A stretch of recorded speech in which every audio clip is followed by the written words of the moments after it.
नमस्कार। जब भी हम महाभारत युद्ध के बारे में सोचते हैं या बात करते हैं तो अक्सर क्या होता है, कौरवों के बड़े बड़े योद्धाओं का गिरना याद आता है। हाँ, भीष्म, द्रोण, कर्ण। बिल्कुल।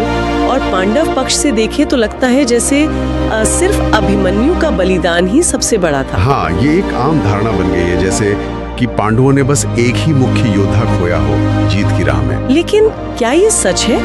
मतलब महाकाव्य इतना विशाल है, क्या और कहानियां नहीं है और बलिदान? बिल्कुल है। कई कहानियां, कई वीर शायद समय के साथ थोड़े धुंधले हो गए। अभिमन्यु का शौर्य तो अतुलनीय था, इसमें कोई शक नहीं। पर हाँ, उनके अलावा भी पांडव खेमे में ऐसे योद्धा थे जिनकी कहानी याद रखने लायक है। और हमारे स्रोतों में ना एक ऐसे ही वीर का जिक्र मिलता है बार बार, शंख, बलराम के पुत्र, श्री कृष्ण के भतीजे। हाँ, शंख, एक ऐसा नाम जो ज्यादातर चर्चाओं से गायब सा रहता है। तो आज हमने सोचा कि क्यों ना इन्हीं शंख की कहानी को थोड़ा खुरेदा जाए, उनकी कहानी की गहराई में उतरा जाए। जरूर। देखिए, शंख की पृष्ठभूमि उन्हें काफी खास बनाती है। वो महाबली बलराम और रेवती के पुत्र थे, यदुवंश के राजकुमार। बलराम के पुत्र तो जाहिर है गदा युद्ध में तो निपुण रहे होंगे। हाँ, गदा युद्ध, मल्ल युद्ध, इसका प्रशिक्षण तो उन्हें पिता बलराम से ही मिला था। साथ ही वो शास्त्रों के भी ज्ञाता थे। कहते हैं कि उनमें पिता बलराम जैसी शक्ति थी तो मामा कृष्ण जैसा विवेक थी। एक गजब का संगम था। और श्री कृष्ण का भी उन पर विशेष स्नेह था। जी, शायद इसलिए कि शंख छोटी उम्र से ही धर्म और न्याय को लेकर बहुत सजग थे, बहुत समर्पित थे। ये बात वाकई सोचने वाली है कि बलराम जैसे पिता इतने शक्तिशाली, इतने प्रभावशाली, उनके पुत्र का नाम इतना कम सुनने को क्यों मिलता है? हाँ, इसका जवाब शायद उनके उस एक निर्णय में छिपा है जिसने उनकी पूरी जिंदगी, उनकी नियति तय कर दी। कौन सा निर्णय? जब महाभारत युद्ध की घोषणा हुई तो बलराम जी ने क्या किया? उन्होंने तटस्थ रहने का फैसला किया। हाँ, क्योंकि उनके लिए कौरव और पांडव दोनों ही प्रिय थे। बिल्कुल। लेकिन शंख वो इस तटस्थता से सहमत नहीं थे। उन्होंने अपने पिता से साफ साफ कहा भी। क्या कहा उन्होंने? उन्होंने कहा, पिताश्री, मैं उस युद्ध से दूर रह सकता हूँ जो निजी द्वेष के लिए हो, लोभ के लिए हो, पर जहाँ धर्म की स्थापना का प्रश्न हो वहां मैं चुप नहीं बैठ सकता। और उन्होंने ये भी कहा कि मेरा कुल यदुवंश जरूर है, पर मेरे लिए धर्म से बड़ा कोई कुल नहीं। अरे वाह, ये तो बहुत बड़ी बात है। मतलब अपने पिता के निर्णय के सामने खड़े हो जाना धर्म के लिए। हाँ, ये सिर्फ शब्द नहीं थे, ये उसूल थे जिन पर वो जी रहे थे। अक्सर हम ये बातें महाकाव्यों के मुख्य पात्रों से जोड़ते हैं, पर यहाँ देखिए, एक अल्पज्ञात योद्धा इसे जी रहा है। तो फिर उन्होंने क्या किया? पिता की इच्छा के विरुद्ध जाकर, कुल की परंपरा को एक तरफ रखकर, वो अकेले ही द्वारका से निकले और कहाँ पहुंचे? कुरुक्षेत्र। अकेले? हाँ, और पांडव सेना में शामिल हो गए श्री कृष्ण के नेतृत्व में। ये अपने आप में एक बहुत बड़ा कदम था, बहुत बड़ा विद्रोह भी कह सकते हैं एक तरह से। और कुरुक्षेत्र में उनकी भूमिका क्या रही? पांडव सेना में उन्हें कहाँ स्थान मिला? उन्हें गदा योद्धाओं की अग्रिम पंक्ति में जगह दी गई। उनकी गदा का नाम भी बड़ा दमदार था, कंपनिका। कंपनिका मतलब वो जो धरती को कंपा दे। अच्छा।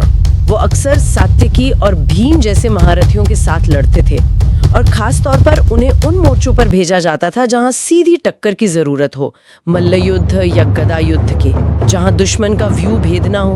उनकी वीरता का कोई खास उदाहरण मिलता है? हाँ, युद्ध का 7वां दिन, जब भीम कौरवों की एक टुकड़ी से घिर गए थे, स्थिति काफी गंभीर हो गई थी। तब शंख ने क्या किया? तब शंख ने अद्भुत साहस दिखाया। अकेले ही उस कौरव टुकड़ी पर धावा बोल दिया। अकेले? जी। और उस लड़ाई में उन्होंने न सिर्फ कौरव रथी चित्रसेन को हराया, बल्कि दुशासन के पुत्र को भी अपनी गदा से पूरी तरह घायल कर दिया। कहते हैं कि उनके युद्ध में ना पिता बलराम की शक्ति की गहराई दिखती थी, और मामा कृष्ण जैसी शांत दृष्टि भी। वो सिर्फ बल से नहीं, बुद्धि से भी लड़ रहे थे। लेकिन युद्ध तो युद्ध है, हर वीर की परीक्षा होती है। उनका अंतिम सामना किससे हुआ? उनका अंतिम और शायद सबसे भीषण युद्ध हुआ महारथी कर्ण से।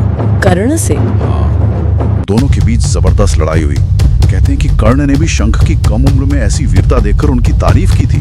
पर युद्ध में तारीफ से ज्यादा? बिल्कुल। शंख ने भी पूरी दृढ़ता से कर्ण को ललकारा। कहा, हे अंगराज, अगर खुद को वीर मानते हो तो आज बलराम के पुत्र का पराक्रम देखो, आत्मविश्वास देखिए जरा। गजब। कर्ण समझ गए कि ये युवा पीछे नहीं हटेगा। तो अंत में कर्ण ने अपने तरकश से वो अमोघ शक्ति बाण निकाला। शायद वो किसी और बड़े लक्ष्य के लिए रखा होगा उन्होंने। ओह! वो बाण सीधा शंख के सीने में लगा। कहते हैं गिरते समय भी शंख की आंखें खुली थी, जैसे वो देख रहे हों कि धर्म के लिए प्राण देना कैसा होता है। क्षण भर के लिए शायद रणभूमि भी थमसी गए होगी।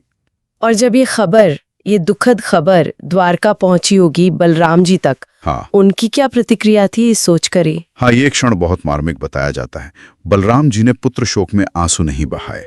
वो उठे, अपनी गदा उठाई और पास में एक बड़ी सी चट्टान थी, उस पर पूरी ताकत से प्रहार किया। चट्टान चूर चूर हो गई।